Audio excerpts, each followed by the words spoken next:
观众朋友们好，这里是大时局，我是米兰。你知道吗？习近平送给韩国总统李在明的国礼不是华为，而是小米。一场看似轻松的会晤，一句你可以查查有没有后门的玩笑，其实藏着外交算计、供应链博弈，还有一场品牌信任的生死考。为什么习近平不选华为？因为那不只是一部手机，而是一场政治投资。选华为会让美国更警觉，送小米反而能讨好首尔。偏偏这时，小米在国内股价暴跌20%，市值蒸发2800亿港元，汽车交付又陷入信任危机。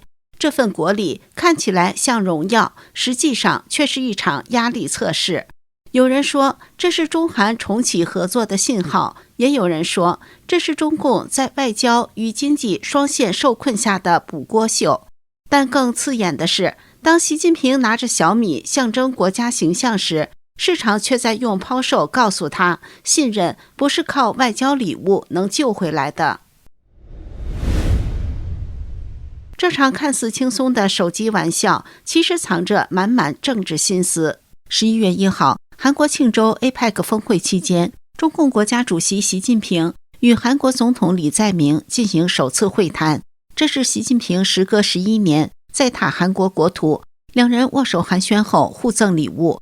李在明送出韩国榧木棋盘与罗田漆器圆盘，习近平则回赠了2部小米15 Ultra 智能手机与一套文房四宝，气氛一度颇为轻松。李在明当场拆开手机，笑着问：“这手机安全吗？”习近平顺势回应：“你可以查查看有没有后门。”现场记者捕捉到这一幕，两人相视而笑，掌声与闪光灯同时响起。但懂外交的人都明白，这不是随手挑的礼物。小米在中国手机市场排名第2，排第1的是华为。按国家元首之间互赠国礼的惯例，理应挑选最高阶的品牌，例如华为 Mate 系列。然而习近平偏偏避开了华为，选择了小米的去年款旧机型。这样的绕道背后其实是一盘戏棋。华为是美国常年制裁的对象，韩国民间对其间谍后门印象颇深。而小米虽然同样被怀疑与中共关系密切，但没有列入制裁名单，形象相对干净。对正在努力在中美之间找平衡的李在明政府而言，小米显然比华为更外交友好。更巧的是，这部小米15 Ultra 的显示屏来自韩国 LG 工厂。习近平特意挑选这一型号，不是最新款的小米17，就是为了这个细节。这让人想起2023年4月，习近平罕见视察了广州的 LG 显示屏工厂，那是他任内第一次到外资企业调研。当时外界就解读为向首尔释放政治修复信号。然而没过1周，时任韩国总统尹锡悦访美前发表绝不容忍以武力改变台海现状言论，让两国关系急转直下。那次破冰举动也随即被冻结在历史的照片里。这次习近平重提那段被打断的合作记忆，等于在告诉李在明，中韩还可以重新来过。而用 LG 制的荧幕包装小米手机，这是最柔软却最具象征性的暗示。但韩国舆论并非全然买账。联合报引述韩媒指出，实际上这款手机部分零件由三星提供，中方的 LG 说法并不完全准确。这也让整个赠礼显得有点像双重信号，既要展现对韩友好，又要避免明讲我在示好。习近平此举一方面避开了会让美方警觉的华为，一方面又把韩国供应链嵌进中方产品里。这不是单纯的外交礼物，而是一个折叠了地缘、经贸、政治的3维手信。对李在明而言，问题则更直接。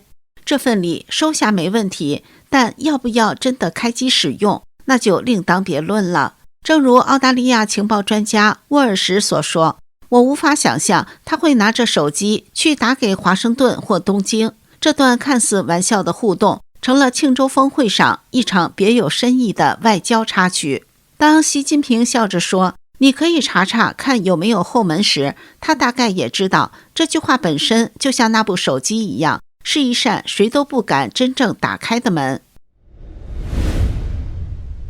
故事要从雷军的野心说起。手机做到中国第二，小米把手伸向更复杂、资本更重的汽车业，先是 SU7， 再到今年火到出圈的 YU7， 结果热度还没完全转化成稳定交付与口碑，资本市场先用脚投票了。10月单月股价累跌约20%，市值蒸发超2800亿港元。分析直指信任危机已从舆论场蔓延到资本市场。其实早在9月底，小米股价就出现过一次跳水，当时更被解读为新机发布会后资金兑现，短线了结，但后续的回调幅度与舆论风向已远超一次技术性波动。问题的核心落在2个字：信任。YU7的预售数据亮眼，官宣锁单超28.9万辆，但交付节奏与车型结构被质疑先高配后普配，用以加速回款，反而撕开了信任口子。更糟的是，退订潮带来现金流压力，有用户反映，在交付周期拉长的同时，却被要求7日内支付全额尾款，否则作废。这种未交车先结清的条款，直接把供应链吃紧与资金周转的焦虑暴露在消费者面前。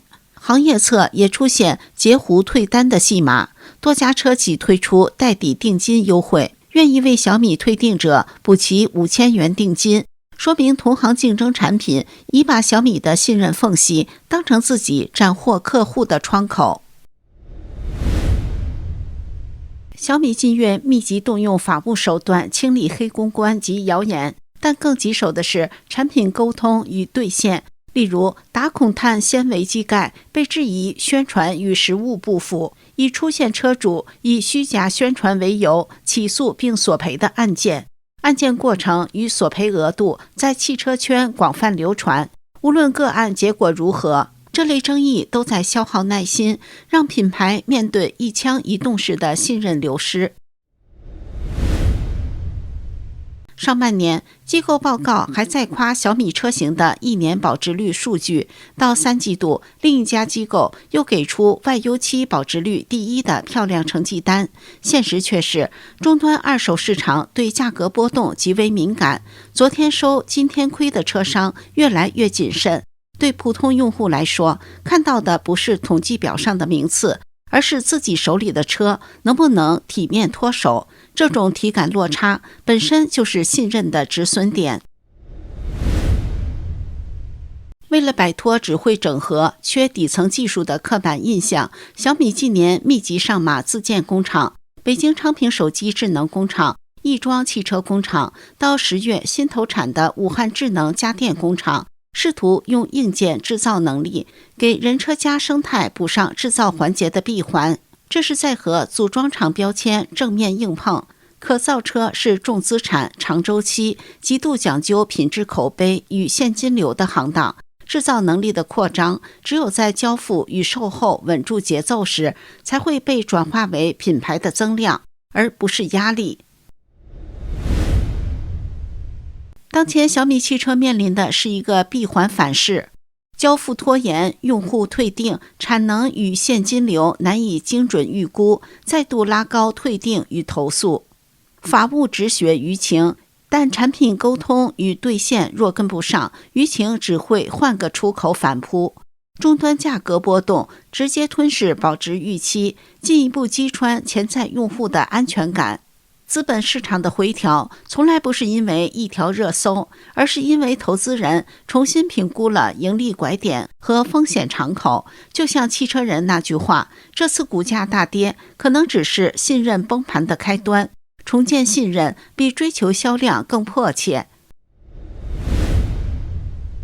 习近平挑小米不挑华为，是在外交与供应链之间的取舍艺术，而小米跨过手机去造车，则是把品牌信任丢进了更严苛的用户实验场。对首尔而言，平衡美中是一场长线任务；对小米而言，重建信任才是当下最核心的关键绩效指标。下一步的关键不在行销语言，而在交付节奏、品质口碑与诚实沟通，以及让二手市场重新相信你的保值率故事。您怎么看呢？请留言告诉我们。